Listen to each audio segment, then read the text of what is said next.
చూస్తుంటాం. అయితే అదే తరహాలో ఓటర్లను కూడా బదిలీ చేయించేటువంటి ఒక కొత్త ఎత్తుగడ అయితే మొదలైంది. సో గుంటూరు విషయంలోనే అక్కడ స్థానికంగా అధికారులకు కంప్లైంట్ చేస్తున్నారని మీరు చెప్తున్నారు. కానీ ఇటు ప్రతిపక్షాలు ప్రతిదీ ఎలక్షన్ కమిషన్ దృష్టికే తీసుకుపోవాల్సినటువంటి పరిస్థితి ఉందా?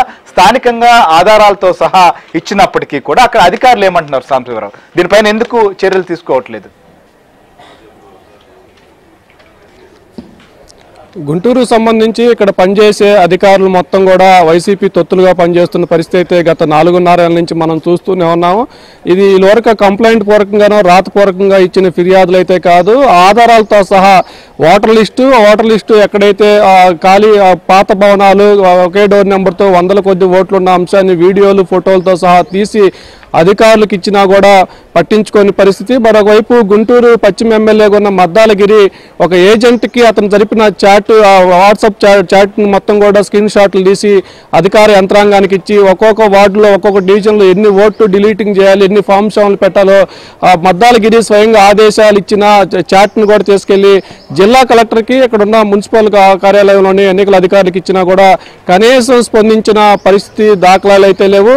ఒకే వ్యక్తి గుంటూరుకు చెందిన ఒక డివిజన్ నుంచి పోటీ చేసిన కార్పొరేటర్ పోటీ చేసిన ఒకే అభ్యర్థి 100 కొద్ది ఫామ్ షాన్, ఒక వ్యక్తి 5కు మించి ఫామ్ షాన్లు పెట్టడానికి లేదనేది కూడా నిబంధన కొద్ది 100 కొద్ది ఒకే వ్యక్తి ఫామ్ షాన్ దరఖాస్తు చేసినా కూడా అతనిపై కూడా కేసు నమోదు చేసి ఎన్నికల నిబంధనల ప్రకారం చర్యలు తీసుకోవాలంటూ కూడా పట్టాభిపురం పోలీస్ స్టేషన్లో ఫిర్యాదు చేసినా కూడా తెలుగుదేశం నేతలు అతను కూడా తూతూ మంత్రంగా కేసు నమోదు చేశారు తప్పితే ఇంతవరకు ఎలాంటి చర్యలు తీసుకున్న పరిస్థితి అయితే లేదు.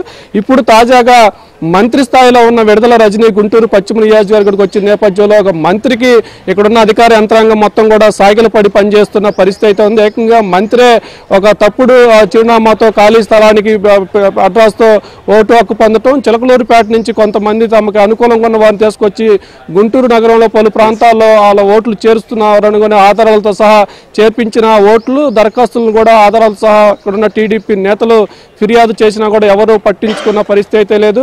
ఇక ఎలాగైనా సరే ప్రజల నుంచి పూర్తి స్థాయిలో వ్యతిరేకత ఉన్న నేపథ్యంలో తాము వచ్చే ఎన్నికల్లో గెలవాలంటే దొంగ ఓట్లు ఒకటే మార్గం అని వైసీపీ నేతలు ఫిక్స్ అయి ఉన్నారు. దాని నేపథ్యంలోనే ఒక్కొక్క నియోజకవర్గానికి 10,000 ఓట్లు తెలుగుదేశం వారిని తొలగించాలి, ఒక 10,000 ఓట్ల వరకు కూడా వైసీపీకి అనుకూలంగా ఉన్న వాటిని కూడా ఫేక్, అది కూడా ఇక్కడి నుంచి తీసుకెళ్ళి ఇంకొక వ్యక్తిని తీసుకెళ్ళి అక్కడ చేర్చడం కాదు, అక్కడ అతనికి ఓటు ఉంటుంది, చిలకలూరుపేటలో ఓటు ఉంటుంది, గుంటూరులో కూడా ఓటు ఉంటుంది, అట్లా 2 చోట్ల తీసుకొచ్చి అక్కడ ఓట్లు వేయాలి ఇక్కడ ఓట్లు వేయాలి అనేది కూడా నిబంధనతో వారిని 2-3 చోట్ల ఓట్లు చేరుస్తున్న పరిస్థితి అయితే ఇన్ని 2 చోట్ల ఓట్లు ఉన్న ఆధారాలని ఇక్కడ ఉన్న ఎన్నికల అధికారులకు ఫిర్యాదు చేసినా కూడా రాష్ట్ర స్థాయి టీడీపీ నేతలు ఎన్నిసార్లు ఎన్నికల కమిషన్ కలిసి ఫిర్యాదులు చేసినా కూడా చర్యలు తీసుకున్న పరిస్థితి అయితే ఇక్కడ కనిపించట్లేదు సార్. రైట్, మీరు అన్నట్లుగా ఎక్కడైనా ఒక చోట ఓటు వేసేటువంటి పరిస్థితి ఉండాలి. అలా కాకుండా 2 నియోజకవర్గాల్లో ఈ రకంగా ఓటర్లను నమోదు చేయించడం, తద్వారా 2 ప్రాంతాల్లో కూడా తమకు లబ్ధి చేకూరేలాగా ఓటు వేయించుకోవాలనేటువంటి ఒక కుట్ర కూడా సాగుతోందనేది.